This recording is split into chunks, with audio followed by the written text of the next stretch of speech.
जीवनातील सगळं टेन्शन, सगळ्या चिंता, सगळं दुःख संपून जाईल. फक्त 5 मिनिट शांततेत मन लावून हा व्हिडिओ ऐका. आपलं दुःख प्रत्येकाला सांगत बसू नका, कारण प्रत्येकाकडे मलम नसतो, परंतु प्रत्येकाकडे मीठ मात्र नक्की असतं आणि ते तयारच असतात तुमच्या जखमेवर मीठ लावायला. आयुष्यात असं जगा की तुम्हाला कमी लेखणारे लोक एक दिवस तुमची ओळख सांगत फिरले पाहिजेत. आयुष्य हे गरजेनुसार चालत असतं. थंडीमध्ये सूर्याची आपण वाट पाहतो आणि उन्हाळ्यात त्याच सूर्याचा आपण तिरस्कार करतो. ज्यावेळी माणसाच्या खिशामध्ये पैसा असतो ना, तेव्हा तो विसरून जातो की तो कोण आहे, आणि खिशामध्ये पैसे नसतील तेव्हा लोक विसरतात की तो कोण आहे. आपल्या यशाचा रुबाब आई वडिलांसमोर करू नका, कारण त्यांनी आयुष्यभर मेहनत करून तुम्हाला जिंकवलंय. जेव्हा पैसे नसतात तेव्हा झोप येत नाही, आणि पैसे येतात तेव्हा झोपेच्या गोळ्या खाऊन झोपावं लागतं. जेव्हा पैसे नसतात तेव्हा लोक मंदिरात दर्शनासाठी जातात, आणि जेव्हा पैसे येतात तेव्हा लोक मंदिरात फिरण्यासाठी जातात. लोकांना तेवढीच इज्जत द्या जेवढी त्यांची लायकी आहे, नाहीतर त्याच लोकांना तुमच्या डोक्यावर बसायला वेळ लागत नाही. पोटात गेलेलं विष एकाच माणसाला मारतं, पण कानात गेलेलं विष सगळीच नाती संपवून टाकतं. कुणाची गरिबी पाहून नातं तोडू नका, कारण गरिबाच्या घरी जितका मान मिळतो तितका मान श्रीमंतांच्या घरात मिळत नाही. जोडीदार गरीब असला तरी चालेल, पण चांगला असावा आणि तुमचा आदर करणारा असावा, कारण गरिबी हटवता येते, पण वाईट माणसासोबत आयुष्य घालवणं खूप अवघड होतं. शांत राहणं सगळ्यात चांगलं असतं, पण असं शांत राहणं काय कामाचं जे तुमचं अस्तित्वच संपवून टाकेल. शांत राहणं तुमची ताकद पण आहे आणि कमजोरी पण आहे. फक्त तुम्हाला एवढं कळालं पाहिजे की कधी शांत राहायचंय आणि कधी बोलायचंय. जर कुणी तुमचा वापर करून घेत असेल तर ह्या 3 गोष्टी नेहमी लक्षात ठेवा. सगळ्यांना आपण एकाच वेळी खुश ठेवू शकत नाही, त्यामुळे पहिले तर लोकांना खुश ठेवणं बंद केलं पाहिजे, कारण तुम्ही सगळ्यांना खुश ठेवू इच्छिता आणि ते तुमचा वापर करून घेतात. दुसरी गोष्ट म्हणजे स्वतःला महत्त्व द्यायला शिका. आधी स्वतःची इज्जत करा, मग दुसऱ्यांची.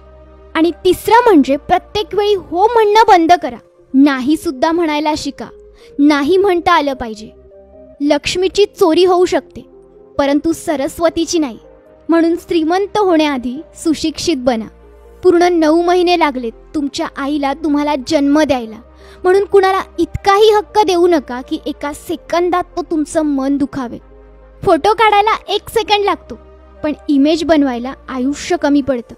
म्हणून फोटो काढायला कमी वेळ द्या आणि इमेज बनवण्यावर लक्ष द्या. आकाशात उडणारे पक्षी सुद्धा कधी घमंड करत नाहीत, कारण त्यांना हे माहिती आहे की आकाशात कायम थांबता येत नाही. शेवटी जमिनीवर यावेच लागणार आहे. कदर करा त्यांची जे मनापासून तुमची काळजी घेतात, नाहीतर आजकाल काळजी घेणारे कमी आणि त्रास देणारे जास्त असतात.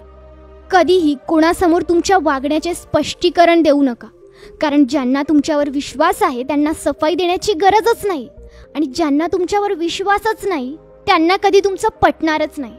कधीही झाडासारखं आयुष्य जगू नका, कारण लोक त्या झाडाचं फळ पण खातात आणि त्याच झाडाला दगडही मारतात.